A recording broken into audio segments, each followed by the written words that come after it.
What's going on, everybody? Kwaku here, back with another video. Today is that day. Today's the day I talked about in yesterday's video that Microsoft was holding a Surface virtual briefing for some Microsoft MVPs, and of course, they announced and released the Surface Duo. Let's talk about it.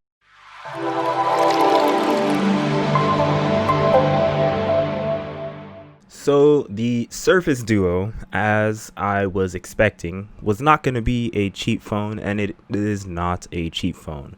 This phone here in front of me, it says that the price is roughly $1,400, or basically $13.99 US, so $13.99.99 US dollars, and it's only going to be available so far in the US. So that's like a big not like red flag for a lot of other people who live outside the US, including Canada. That it's only coming to the US currently, and it's only going to be supported on basically the three carriers that we have now, which is, AT&T, T-Mobile, and Verizon. And they said something about it also is supported on their international counterparts. So, if you have any of those other ones, it says here that there's going to be no NFC or wireless charging. I didn't see exactly. I don't know whether or not on the website that they posted for the Surface Duo, they didn't mention NFC or wireless charging on the tech specs page. And I heard over Paul Thurrott and Brad Sams whether or not they had NFC or wireless charging, and so far they also say no.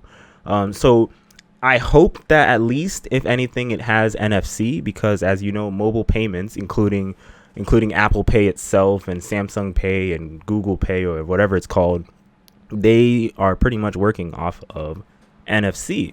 And so I hope it at least has NFC, because if it doesn't have NFC, that's a big red flag. You're paying $1,400, and in 2020, if you pay $1,400 for a phone, a dual screen phone, or a phone in general, it better have NFC, because every phone has it. Even iPhone has it, yet they lock it down to certain apps. So I hope this has NFC at least for mobile payments, because I think Microsoft even has a payment method as well, and that would be a big red flag to pay $1,400 and you don't get NFC. Wireless charging, not so much. I have a wireless charger next to me here, but it's not such a big deal, because USB-C regular wired charging is still far faster to charge, and it does have fast charging. Another feature here that I read that stood out to me was it has something called app groups. So it says pair any two apps and launch simultaneously on a full screen for a complete custom experience. This is directly from the Microsoft Surface Duo website.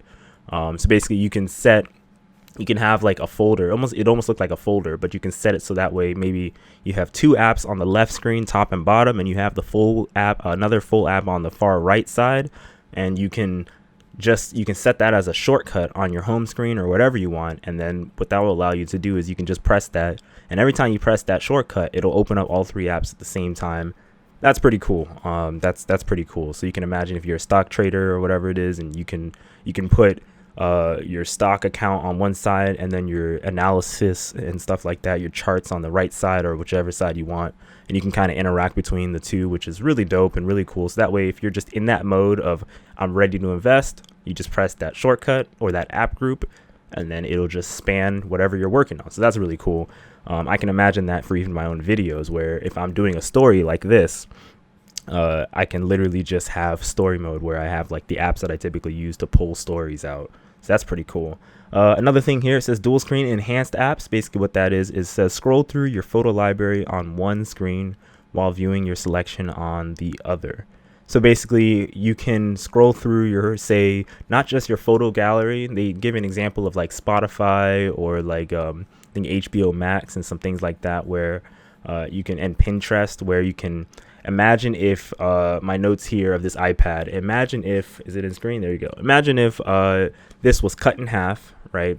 And instead of this notes app on iOS being just this one screen, because this screen would be essentially two screens, top and bottom, you could just scroll through the whole thing as if it was one whole screen. So that's basically what they mean, and it all depends on developer support in order to support that, I'm pretty sure.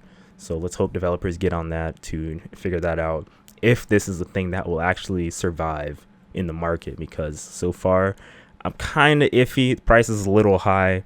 Another thing here, it's got 3x2 screens, so the ratio is 3x2, where if you saw my monitor video, I say it all the time, this monitor is 32x9, so it's a super ultra wide. And then they have 16x9. If you're not familiar with TV ratios, 16x9 is your typical like widescreen TV aspect ratio. It's that 1920 by 1080 or 3840 by 2160 for 4K UHD and so on like that. 2560, 1440 for your higher things like that. So that's the aspect ratio of the device, and basically it gives you more screen real estate. It's 3x2, so it gives you more screen real estate, so you can scroll more up and down and things like that. You see more information on the screen, which is pretty nice, I gotta admit, because if I can find it here, actually I have it in my pocket. My Galaxy Note 20 here, if I can keep it in the screen, my Galaxy Note 20 here is a far different aspect ratio here.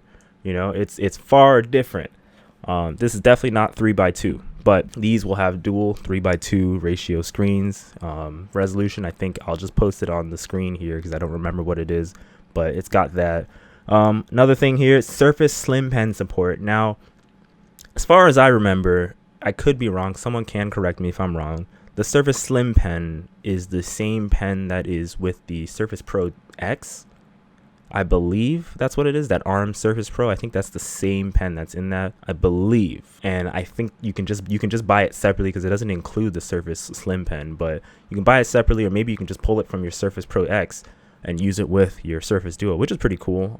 If that is the same pen that they're talking about, unless they shortened it to make it smaller, I have no idea. But basically, in the Surface Pro X, and I'll post that graphic on the screen too, they have a keyboard, you know, just like the type cover, only it clips up into itself and it hides the pen. So the pen hides into the screen, inside the keyboard case in the screen when it's clipped up, so that way it's on an angle, so you can type on an angle rather than just fully flat on the table. So Surface Slim Pen support, who knows what kind of things you'll have with that. I didn't get to see much about what kind of pressure sensitivity it has. If it has the same pressure sensitivity as like a Note or maybe a Surface Pro 7, that would be pretty cool.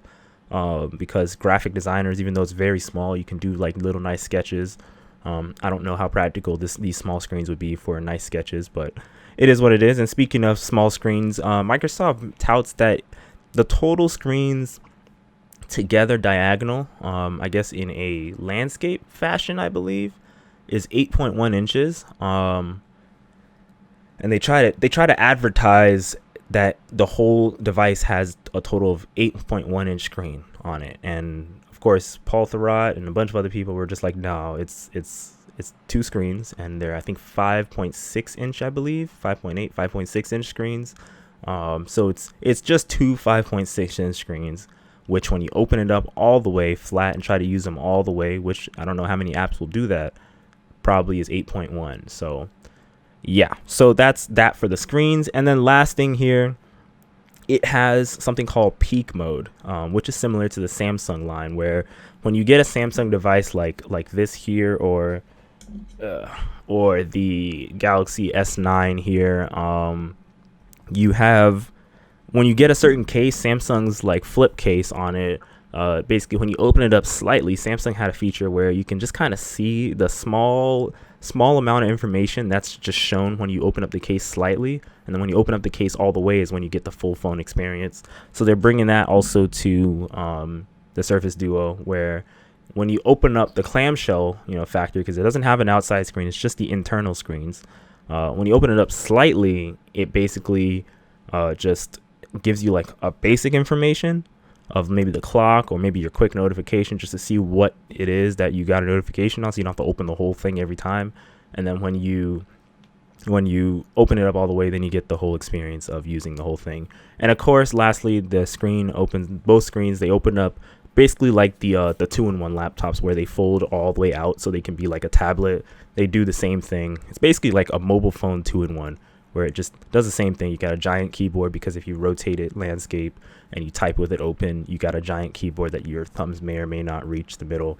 So it's pretty cool. It is pretty cool. Will I get it, and do I recommend people get this device? If you have money to blow, and I'm saying this seriously, if you have money to just waste, you should get it. You should get it if you like cutting edge things that just are different, because I was talking to a friend and we only have slab form factor devices right now, notes, iPhone, things like that. And this is a little different, right? Compared to the Galaxy Fold, this is different. You know, it's 2 screens instead of 1. It's running a Snapdragon 855 processor. I think it's 855 plus processor. And it's a little different, and it's coming from Microsoft. It's their first phone attempt in God knows how long. So you should take a look at it if you have money to blow. Now, the final thoughts on this thing. Will I be getting it? Maybe. I saw that Microsoft is giving quite a large amount of money for older devices. Like my S9 Plus, Galaxy S9 Plus from Samsung, they're offering me like $450 for it to trade up for the Surface Duo, which is kind of insane because Samsung doesn't give you jack squat for this whole thing. That's a really good price. I think for the Note 10 Plus, which I'm not going to trade in, they're giving about I think 700 or something like that. So if I correctly, or 600 or 700 for the Note 10 Plus, which is definitely not worth it compared to the S9 Plus that I don't even use anymore. But the S9 Plus might also be just becoming a Pixel 4a for me instead. So who knows? I may get it. It's kind of expensive right now, and I'll probably wait to see some reviews first before I make my own judgments on whether or not I get it, because it is kind of expensive. But yeah, let me know what you guys think in the comment section below about the Surface Duo. Are you planning on buying it? What is your favorite features that you want to try out on regular Android that you want to try out on this device? Let me know in the comment section below. And if you have any other video suggestions, let me know as well. As always, take care and happy Wednesday.